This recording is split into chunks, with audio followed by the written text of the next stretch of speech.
Choosing native species for meadows, forests, buffers, wetlands, and gardens. Native vegetation occurs predictably. When conditions exist for a certain species, you are likely to find it there. If conditions do not exist for a species, its presence is highly uncertain in the long term.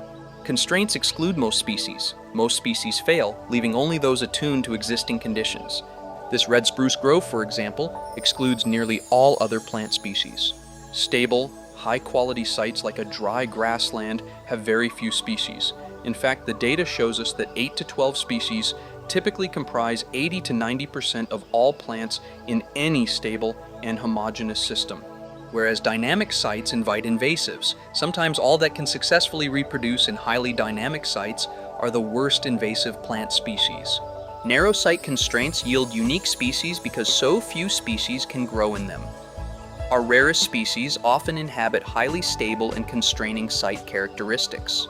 Designing a new vegetation system like a forest buffer or meadow is not a creative process. But yielding creative control is hard because we all want to leave our mark on the world.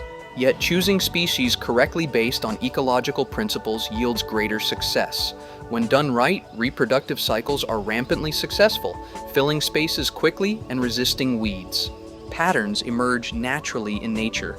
They needn't be designed, nor can they be forced. Ecological conditions dictate species, placement, and distribution in the landscape. In fact, nature famously and routinely disregards even the most meticulous architect's drawings. But how should someone choose, and then place, the right native species into the landscape? If it's not a design process, what is it? It is about respecting science and adopting good data modeling practices. Ultimately, it's about understanding site mechanics and matching the correct species to them. Many ecological factors exist in nature, and each applies some kind of constraint on native plants. But how do we make sense of them and use them to perform our work? Ecological and environmental factors combine, interact, and influence each other. How can we profile what is happening at any specific site so that we can discern the correct vegetation system? Fortunately, most of the work has already been done for us. Ecoregions, for example, already encapsulate macro-level ecological factors and greatly narrow our modeling and decision-making.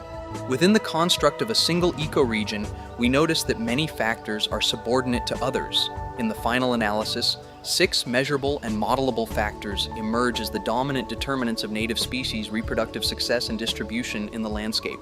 With just 6 dominant factors, a new species selection rubric emerges based on soil moisture, canopy cover, pH, vapor pressure deficit, people, and finally predation. Most of these factors are both observable and measurable. Direct field measurement and observation are critically important when mounting a landscape restoration program. But soil moisture is different because it cannot be directly observed, and while direct measurement is possible, it must take place over decades. Because of these limitations, soil moisture must be modeled in the lab. Revealing the soil moisture profile for an ecological zone requires complex models and large data sets. These are combined with fine-scale botanical data using AI techniques to predict species suitability for any site. What we'll do next is examine a single soil moisture profile and define some terms that can help us to interpret them. Each tells a unique story and reveals the site's secrets. High-amplitude sites are those that drift from moist conditions to dry conditions and back within a single year. Highly variable sites are those that can oscillate between being wet or dry within any period of the year. Sites that dwell at or near saturated conditions can be particularly challenging for some plants while encouraging others. Conversely, a site that can dry out for brief periods in the summer can also apply significant stress to plants, particularly if the site is otherwise moist or mesic.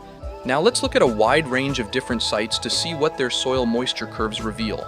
This is a good example of a low-amplitude, high-stability, mesic site free from periods of saturation or periodic drought. It supports pitch pine, butternut, and azaleas. This is another example of a low-amplitude, high-stability site.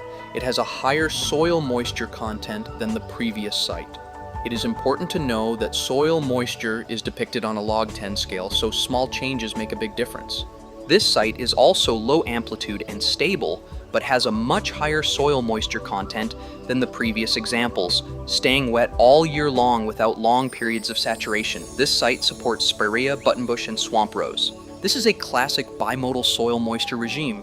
usually caused by a constant but temporary inflow of precipitation followed by a drying period.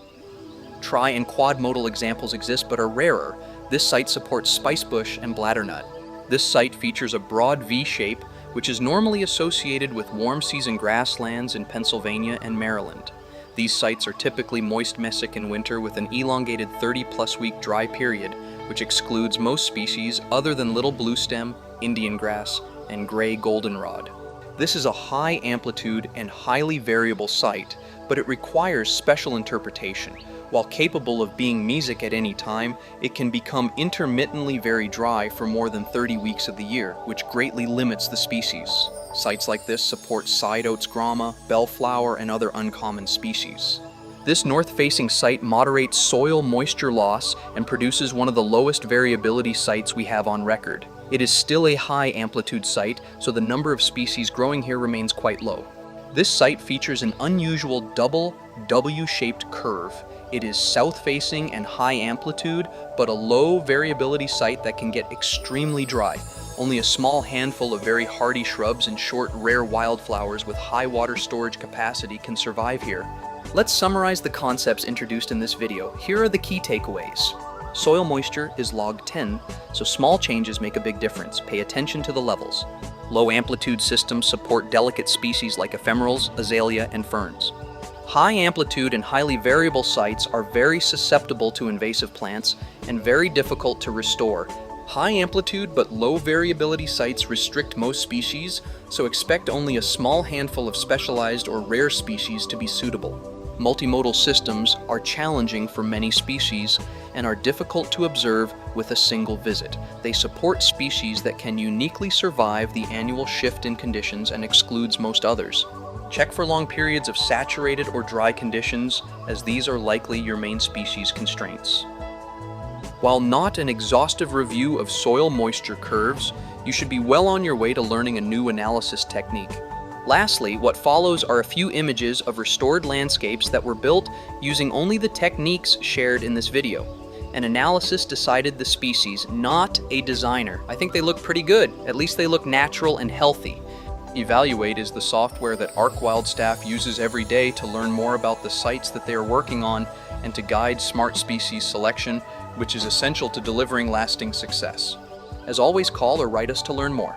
Thanks for watching.